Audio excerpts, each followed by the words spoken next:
Hola, mi nombre es Candela.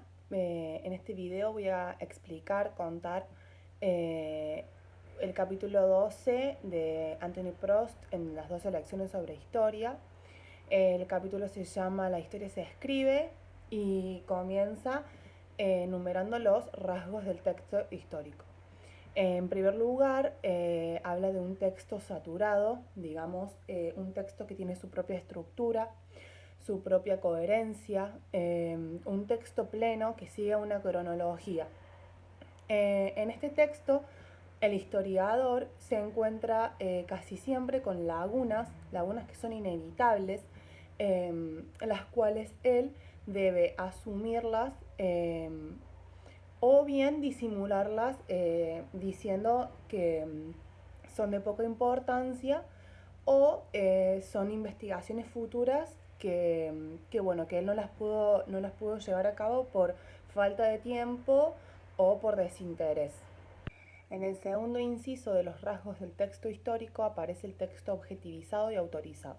Objetivizado porque el autor debe salirse del yo, digamos, no implicarse en el texto, más que en el prólogo al escribirlo, él debe mostrar sus intenciones, contar sus intenciones, pero no en el siguiente de la obra.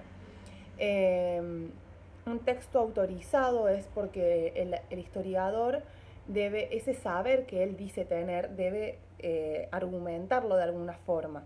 Esto lo puede hacer a través de citas, referencias, y el historiador de esta forma crea como una relación didáctica entre el lector y él, eh, porque el lector siente que el historiador es una especie de profesor. Las referencias tienen doble función. Las referencias tienen dobles funciones. En algunos casos sirven como una argumentación a lo que el historiador o autor dice en su obra.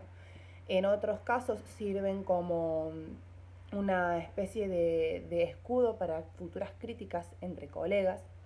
Pero el historiador debe estar muy seguro en qué momento usar citas y no crear citas inútiles, como dice Prost. En el último inciso, el autor habla sobre la importancia del discurso histórico. El historiador en su texto argumenta a través de citas o referencias. Al incorporar estas citas, referencias, hace que el lector salga del texto que está leyendo de su obra para leer otros fragmentos de otros autores, de otras obras. Esto se refiere que puede ser una especie de metatexto de un texto colectivo, como bien dice el autor en el capítulo. La importancia de las citas cumple una doble función. La primera es de una realidad y la segunda de una verdad absoluta. La verdad absoluta se refiere a porque el historiador argumenta a través de esas citas lo que él dice saber, y en cuanto a una realidad refiere a que el lector cuando lee esas citas, ese texto debe representárselo en su memoria, en su cabeza. Siguiendo la estructura de las citas, es muy importante aclarar que el historiador no debe utilizar demasiadas citas, como bien dice el autor, inútiles, porque sería como estar leyendo todo el tiempo la misma obra y saliéndose de sí misma para poder entender las argumentaciones del historiador. Como hablábamos antes, en los problemas de la estructura histórica, Prost representa lo pensado y lo vivido. Esto conlleva a lo que veníamos hablando antes de las citas. En el texto histórico, el historiador expone hechos con conceptos muchas veces abstractos, es decir, conceptos que para un historiador pueden ser muy comunes, pero para un público en general no.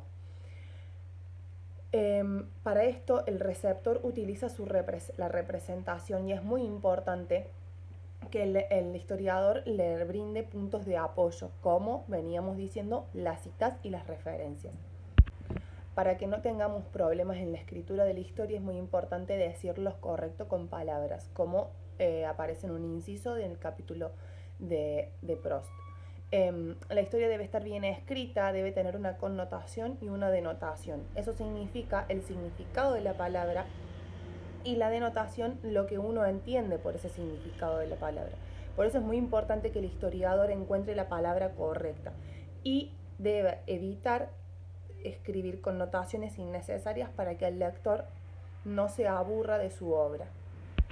Por último, habla sobre el decir lo correcto con palabras falsas. Esto significa que los significados de las palabras por ahí varían a través del tiempo. Y él pone un ejemplo de la palabra obrero. No es lo mismo lo que nosotros pensamos de un obrero del siglo XXI con lo que era un obrero del siglo XIX. Esto lleva a que en ese momento del texto de la obra el lector pueda interpretar otra cosa y no lo que precisamente el autor quiere demostrar. El autor, el historiador, debe elegir entre utilizar las palabras del hoy con el riesgo de que se produzca un anacronismo, o bien utilizar las palabras de ayer y correr el riesgo de que el receptor, el lector, no lo entienda. Por esto es necesario que el historiador sepa encontrar la palabra correcta, que es puro trabajo de historiador y se aprende con el tiempo, como bien dice Anthony Prost.